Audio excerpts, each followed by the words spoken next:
ಹರೇ ರಾಮ ಅಭಿರುಚಿ ಚಾನಲ್ಗೆ ಎಲ್ರಿಗೂ ಆತ್ಮೀಯವಾದ ಸ್ವಾಗತ. ನಾನಿವತ್ತು ನಮ್ಮ ಹಣ್ಣಿನ ತೋಟದಲ್ಲಿ ಇದ್ದೀನಿ, ಹಲಸಿನ ಮರದ ಹತ್ರ ಇದ್ದೀನಿ. ಈಗ ಹಲಸಿನ ಗುಜ್ಜಿಗೆಗಳು ಎಲ್ಲ ಹಲಸಿನ ಗಿಡದಲ್ಲೂ ಆಗಿರುತ್ತೆ.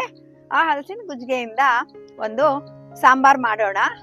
ನಾನು ಹೇಗ್ ಮಾಡ್ತೀನಿ ಸಾಂಬಾರ್ ಅಂತ ನೋಡೋಣ ಬನ್ನಿ. ನಾನೀಗ ಹಲಸಿನ ಗುಜ್ಜಿಗೆಯನ್ನ ಕೊಯ್ಕೋತೀನಿ. ನೋಡಿ, ಕೈಗೆ ಸಿಗೋ ರೀತಿ ಹಲಸಿನ ಗುಜ್ಜಿಗೆ ಇದೆ. ಇದನ್ನ ಕೊಯ್ಕೊಂಡು ನಾನು ಸಾಂಬಾರ್ ಮಾಡೋದನ್ನ ತೋರಿಸ್ಕೊಡ್ತೀನಿ. ನೋಡಿ, ಹಲಸಿನ ಗುಜ್ಜಿಗೆನ ಕೊಯ್ಕೊಂಡಿದ್ದೀನಿ. ಈಗ ನಮ್ಮ ಅಭಿರುಚಿ ಚಾನಲ್ನ ಅಡುಗೆ ಮನೆಗೆ ಹೋಗೋಣ. ಸಾಂಬಾರ್ ಹೇಗೆ ಮಾಡ್ತೀನಿ ನೋಡೋಣ ಬನ್ನಿ.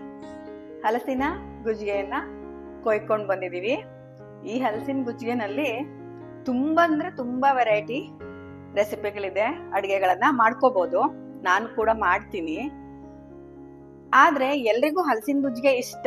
ಅದು ತುಂಬಾ ರುಚಿ ಇರುತ್ತೆ, ಆರೋಗ್ಯಕ್ಕೂ ಕೂಡ ಒಳ್ಳೆಯದೇ. ನಮ್ಮ ಹಿರಿಯರೆಲ್ಲ ಇದ್ರದ್ದು ತುಂಬಾ ರೆಸಿಪಿಗಳನ್ನು ಮಾಡ್ತಿದ್ರು. ಆದ್ರೆ ಎಲ್ರಿಗೂ ಒಂದೇನು ಅಂದ್ರೆ ಅದ್ರದ್ದು ಮೇಣ ಬೇಡ.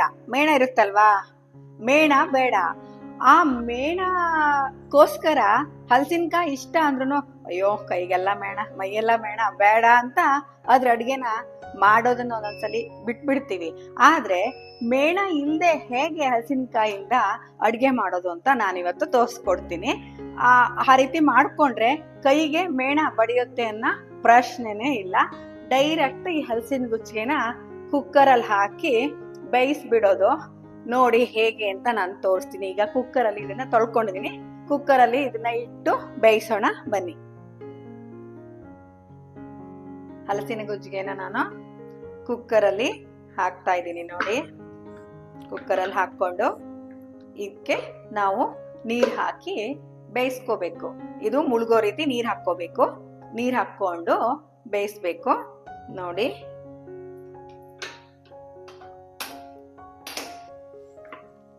ಹೀಗೆ ಇಟ್ಕೊಂಡು ಈಗ ಇದಕ್ಕೆ ನಾವು ನೀರ್ ಹಾಕೋಬೇಕು.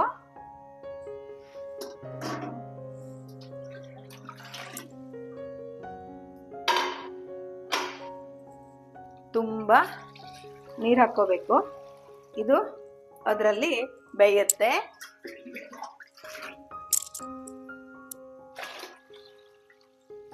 ಹೀಗೆ ನೀರ್ ಹಾಕೊಂಡು ಇದು ತಿರುಗುತ್ತಲ್ವಾ, ಅವಾಗ ಅದು ಬೆಂದಿರುತ್ತೆ.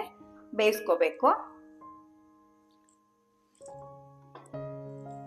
ಹೀಗೆ ಮುಚ್ಚಿ ವೇಟ್ ಹಾಕಿ ಅದನ್ನ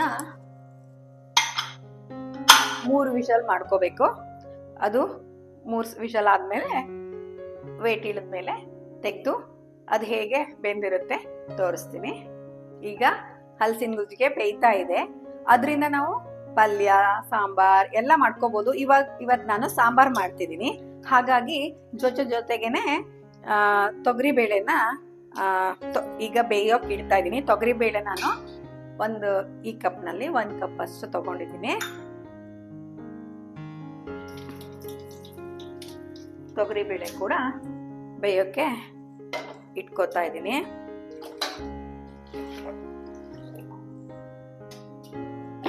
ಈಗ ನಾನು ಸಾಂಬಾರಿಗೆ ತೆಂಗಿನಕಾಯಿ ತುರಿಯನ್ನ ತುರಿತಾ ಇದ್ದೀನಿ. ಒಂದು ಸಣ್ಣ ಕಪ್ ನಾನು ಬೇಳೆ ಹಾಕಿದ್ನಲ್ವಾ, ಆ ಕಪ್ನಲ್ಲಿ 1 ಕಪ್ಪು ತೆಂಗಿನ ತುರಿ ಹಾಕಿ ಸಾಂಬಾರ್ ಮಾಡ್ತೀನಿ.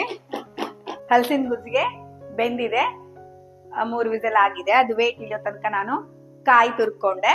ಈಗ ಅದನ್ನ ರುಬ್ಕೋತೀನಿ. ಸಾಂಬಾರ್ ಪುಡಿ ನಾನೇ ಮನೇಲಿ ಮಾಡ್ಕೊಂಡಿರೋದು. ಸಾಂಬಾರ್ ಪುಡಿಯನ್ನ 2 ಸ್ಪೂನ್ ಅಷ್ಟು ಹಾಕೋತೀನಿ. ಈ ಸಾಂಬಾರ್ ಪುಡಿನಲ್ಲೇ ಮೆಣಸಿನ ಪುಡಿ ಕೂಡ ಸೇರಿದೆ, ಅಂದ್ರೆ ಖಾರ ಕೂಡ ಸೇರಿದೆ. 2 ಸ್ಪೂನು ಹಾಕೋತೀನಿ. ನಂತರ ಈ ತೆಂಗಿನ ತುರಿಯನ್ನು ಸೇರಿಸ್ಕೊಂಡು ರುಬ್ಕೋತೀನಿ.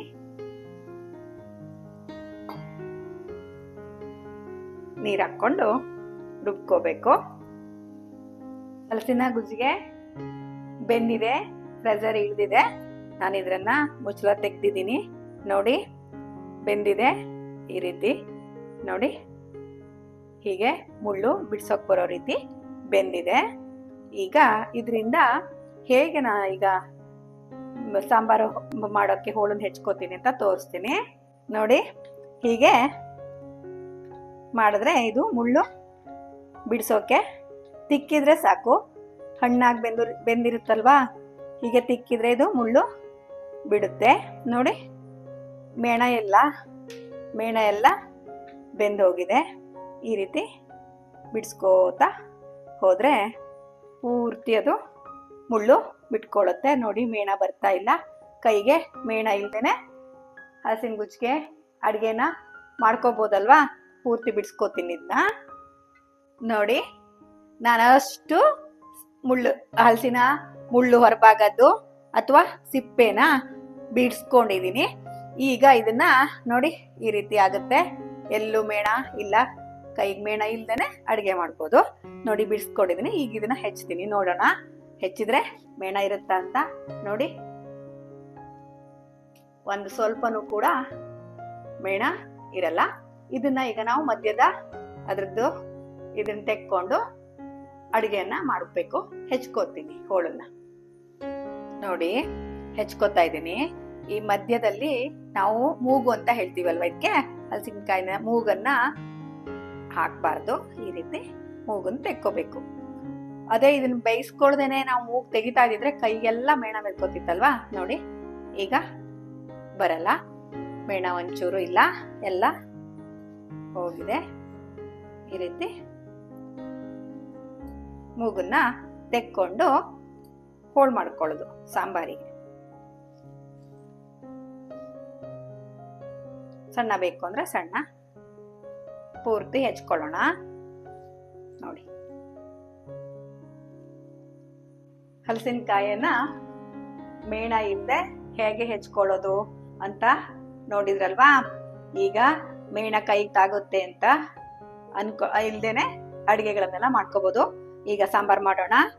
ನೋಡಿ ಹಲಸಿನ ಬೇಯಿಸಿದ ಹೋಳು, ಹುಣಸೆ ಹಣ್ಣು ರಸ, ತೆಂಗಿನ ಕಾಯಿ ರುಬ್ಕೊಂಡಿರೋದು, ಬೇಳೆ, 1 ಅಡಿಕೆ ಅಷ್ಟು ಬೆಲ್ಲ, 2 ಚಮಚ ಉಪ್ಪು, ಬೇವಿನ ಸೊಪ್ಪು. ಈಗ ಒಂದೊಂದೇ ಹಾಕ್ತಾ ಬರ್ತೀನಿ. ಬೇಳೆ ಹಾಕೋತಾ ಇದ್ದೀನಿ. ಬೇಳೆ, ಈಗ ಹೋಳನ್ನ ಹಾಕ್ತಾ ಇದ್ದೀನಿ. ಉಪ್ಪು, ಬೆಲ್ಲ,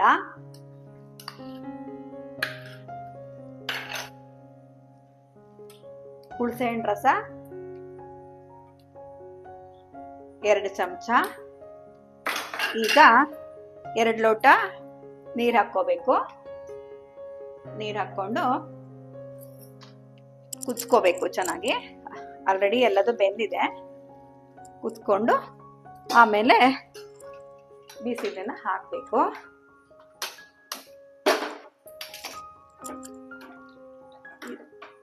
ಒಂದು ಕುದಿ ಬಂದ ನಂತರ ಸಾಂಬಾರು ನಾವು ಬಿಸಿಟ್ಕೊಂಡಿದ್ದಲ್ವಾ ಅದನ್ನ ಹಾಕಬೇಕು. ಸ್ವಲ್ಪ ಅರಿಶಿನ ಪುಡಿ ಹಾಕ್ತೀನಿ. ಎಲ್ಲ ಸಾಂಬಾರಿಗೂ ಅರಿಶಿನ ಪುಡಿ 1 ಚಮಚ ಹಾಕೋತೀನಿ. ಆರೋಗ್ಯಕ್ಕೆ ಒಳ್ಳೇದು. ಆಮೇಲೆ ಸಾಂಬಾರಿಗೆ ಹಾಕ್ತೀವಲ್ವಾ. ಇದು ಈಗ ಒಂದು ಕುದಿ ಬಂದ ನಂತರ ಎಲ್ಲದು ಬೆಂದಿದೆ ಆಲ್ರೆಡಿ. ಈ ಸಾಂಬಾರನ್ನ ಹಾಕಿ ಕುದಿಸ್ಕೋಬೇಕು. ಈಗೇನು ಹಾಕ್ಕೋಬಹುದು. ನೋಡಿ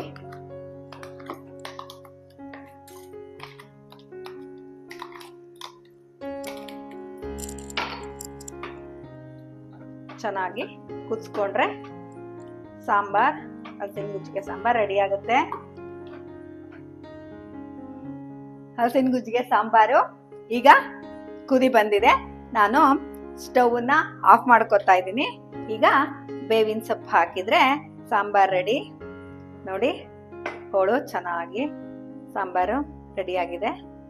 ಈ ರೀತಿ ತುಂಬಾ ಅನ್ನದ ಜೊತೆಗೂ ಹಾಕೊಂಡು ಊಟ ಮಾಡಕ್ ತುಂಬಾ ಚೆನ್ನಾಗಿರುತ್ತಲ್ವಾ ಇದು ಸಾಂಬಾರು. ತುಂಬಾ ಅಂದ್ರೆ ತುಂಬಾ ಚೆನ್ನಾಗಿರುತ್ತೆ. ನೀವು ಕೂಡ ಮಾಡ್ಕೋತೀರಿ ಅನ್ಕೊಂಡಿದೀನಿ. ಇಷ್ಟೊತ್ತವರೆಗೂ ವಿಡಿಯೋವನ್ನ ವೀಕ್ಷಣೆ ಮಾಡಿದ ಅಭಿರುಚಿ ಚಾನಲ್ನ ಎಲ್ಲ ವೀಕ್ಷಕ ಬಂಧುಗಳಿಗೂ ಧನ್ಯವಾದಗಳು. ಇನ್ನೊಂದಿಷ್ಟು ಹಲಸಿನ ರೆಸಿಪಿಗಳನ್ನ ಮುಂದಿನ ದಿನಗಳಲ್ಲಿ ಮಾಡೋಣ.